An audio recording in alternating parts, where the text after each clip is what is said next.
Good morning and welcome. On behalf of the Augusta and the Ball Knob United Methodist Church congregations, we'd like to extend a special welcome to the Dover United Methodist Church congregation as we all worship together this Sunday morning. Please join me in prayer as I recite the words of Susan Verde in her book, I Am a Human. God, I was born a miracle, one of millions, but unique. I am a human. I am always learning. I'm finding my way and choosing my path on this incredible journey. I have big dreams. I see possibility. I have endless curiosity. I make discoveries. I have a feeling of wonder. I am amazed by nature. I have a playful side. I find joy in friendship. I am human. But being human means I am not perfect. I make mistakes. I can hurt with my words, my actions, and even my silence. I can hurt with my words, my actions, and even my silence. To repeat that. I can be hurt too. I can be fearful of things I don't yet understand and timid to try something new. I have a heavy heart when I feel sadness, but when I remind myself that because I am human, I can make choices. I can move forward. A poor choice can become a better choice with thoughtfulness. A bad day can become a great day with kindness. I can act with kindness and lend with a helping hand. I can treat others with equality and be fair. I can choose not to fight, but instead to listen and find common ground. I can say, I'm sorry, and ask for forgiveness. I am human, one of billions, but unique. I am not alone. I am connected to my friends, to my family, to the world. We are all humans together. And I will keep trying to be the best version of me. I am full of hope. I am human. Amen. To finish off her words, she notes in her book that we should all thank God each day and to remember this mantra. May you be healthy, may you be happy, may you be free from suffering, and may you be filled with peace. Join me in the call to worship. Sing praises to God on high, for glories are the works of God. Sing praises to the end of the earth. Shout and sing of joy, O people of God. For great is the Holy One in our midst. Blessed is the one who comes to dwell among us.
Forgiving God, the first offering you ask for is the forgiving of ourselves, loving you and others boldly, refusing to let our fear of the storms around us keep us from taking risks.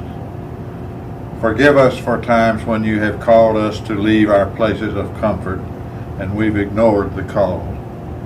Forgive us when our giving has not grown beyond our safety zone, but you blessed our gifts and us anyway. For those times when we dared to put our foot outside the boat and then sank up to our knees, thank you for not taking your hand away. For all this we give thanks in the holy name of Jesus, our Savior. Amen. Praise God from whom all blessings flow. Praise Him, all creatures here below. Praise Him, all mighty heavenly hosts. Praise Father, Son, and Holy Ghost. Amen.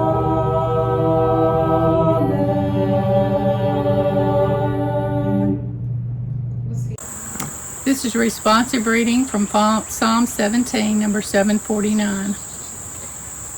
Hear a just cause, O Lord, attend to my cry. Give ear to my prayer from lips free of deceit. From you let my vindication come. Let your eyes see the right. If you try my heart, if you visit me by night. If you test me, you will find no wickedness in me. My mouth does not transgress. Concerning what others do, I have avoided the ways of the violent by following your word. My steps have held fast to your paths. My feet have not slipped. I call upon you, for you will answer me, O God. Incline your ear to me. Hear my words. Wondrously show your steadfast love, O Savior of those who seek refuge from your adversaries at your right hand. As for me, I shall behold your face in righteousness. When I awake, I shall be satisfied with beholding your presence.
Hello, church family. I'm reading the scripture today from Romans chapter 9, verses 1 through 5. It's Paul's anguish over Israel, and I'm using the New International Version. I speak the truth in Christ. I am not lying. My conscience confirms it through the Holy Spirit. I have great sorrow and unceasing anguish in my heart. For I could wish that I myself were cursed and cut off from Christ for the sake of my people, those of my own race, the people of Israel. Theirs is the adoption to sonship. Theirs the divine glory, the covenants, the receiving of the law, the temple worship, and the promises. Theirs are the patriarchs, and from them is traced the human ancestry of the Messiah, who is God over all, forever praised. Amen. Good morning. Welcome to the Augusta Bulletin United Methodist Church worship service for this August the 9th, 2020. I'm Pastor Melanie Tubbs, and I'm so excited that you decided to join us in worship.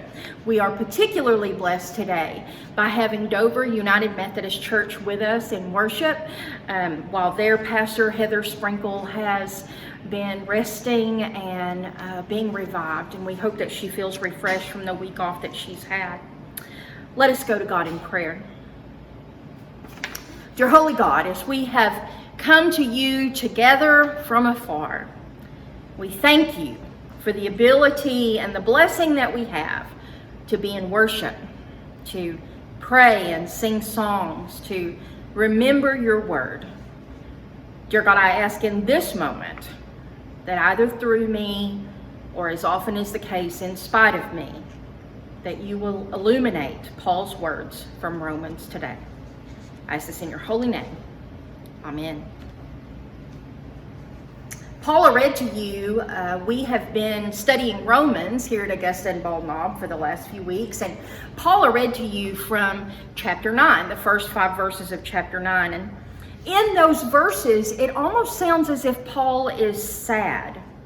He feels as though the very people who should be the most grateful for all that God has given and done are the very same ones who just don't see all their blessings around them. Sound familiar? Paul says that he's so frustrated by it that he would literally give his own life just to be able to get God's children to recognize and see and be open to God's love. Now, at first you might think this goes against our scripture from last week, in which we heard Paul say that nothing can separate us from the love of God. Nothing whatsoever in all of creation. Why is Paul so sad about those who don't see God's grace if nothing can separate us from God? I mean, obviously they're with God anyway. This scripture today is almost like Paul is talking to himself, like it's a conversation within himself, and he's wrestling with this very idea. The fact that there's nothing in all of creation which can separate us from the love of God is the very meaning of grace. Very Methodist word, a word we love, grace. Grace that heals and transforms and saves and redeems. Grace which took on human flesh in the life of Jesus Christ our Lord. Paul reminds us that God is faithful to God's word, and we simply can't predict or define or categorize the magnitude of God's grace. God doesn't choose us based on our birthright or our individual awesomeness, thank God. God skipped the firstborn in choosing Isaac, Jacob, and even David. God used Tamar and Ruth and Rahab, who were certainly unlikely candidates to be Israelite heroines. It's always God's choice, not society's norms, which would enable God's plans and our salvation. Our job is not to decide who is worthy, but to be constantly attuned to and ready to listen to those who lead and speak God's truth. The entire Bible is a study in the way God works through the least likely and the most faithful. We live in a culture in which many have turned away from organized religion. We talk about it all the time. We see it in church numbers. Notice I said religion and not God or Christ. So many people who refuse to attend church services still profess a belief in God and seek spiritual enlightenment and understanding, look for the divine. There's nothing which should teach us more about the current condition of the church than that. And we should be asking ourselves why more and more people think they have to leave the organized church to find and encounter God. Maybe it's because our focus in the church is so often on an increasingly smaller God. We believe that we have all the answers and know everything that we need to know to follow God's will. We just need to everyone to understand that our way is the only right way. And if they want to know God and be close to God, they just need to look, believe, and act more like us, right? The problem is that we will never arrive at the righteousness of God as long as we continue to seek our own righteousness according to what we already understand and know, according to law. Rules and laws have a purpose, but God's righteousness won't be found there. God's righteousness will only be found by faith.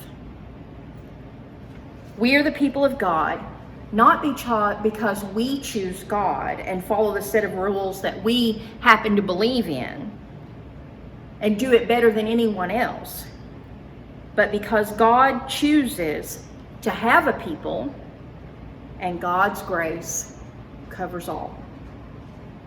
Can we imagine God being bigger than our understanding of any rules or laws?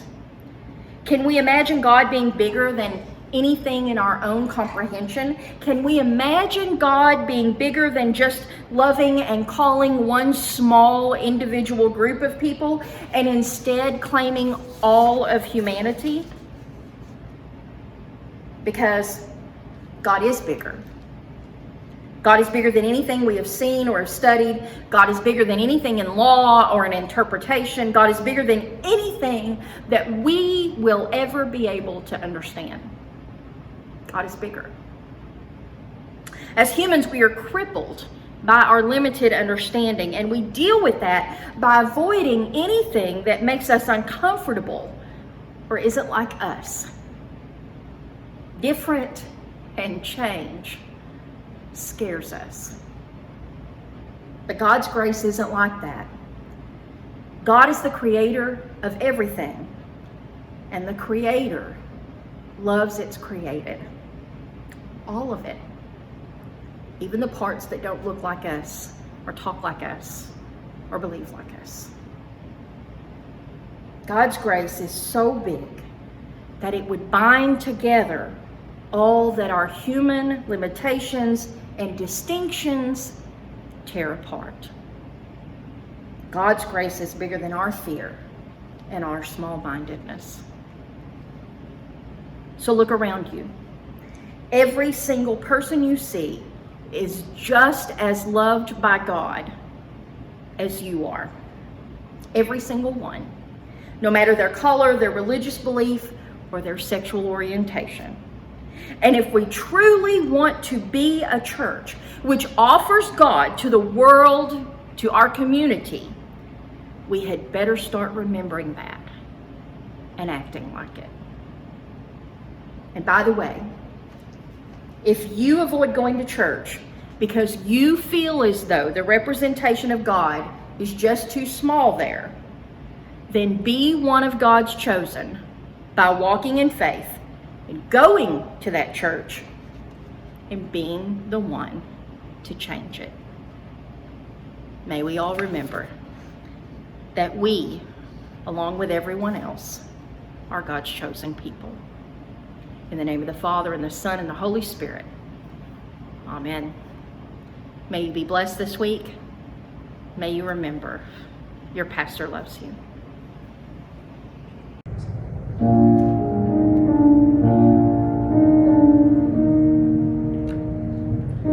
Forgive my sin in Jesus' name. I've been born again in Jesus' name, and in Jesus' name I come to you to share His love as He told me to. He said, freely, freely you have received, freely, freely give. Go in my name and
will know that I live.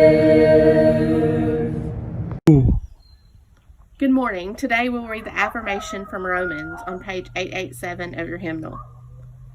Who shall separate us from the love of Christ? Shall tribulation or distress or persecution or famine or nakedness or peril or sword?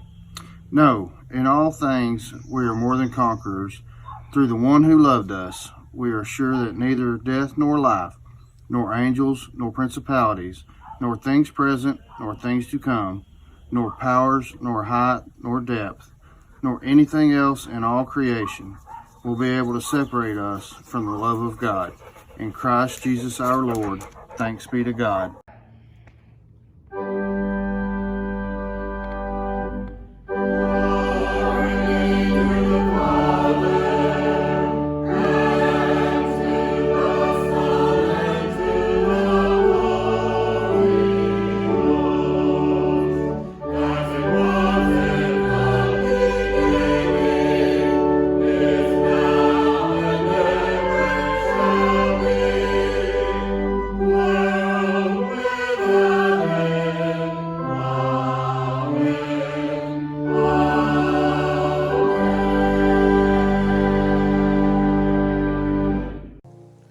Surely the presence of the Lord is in this place.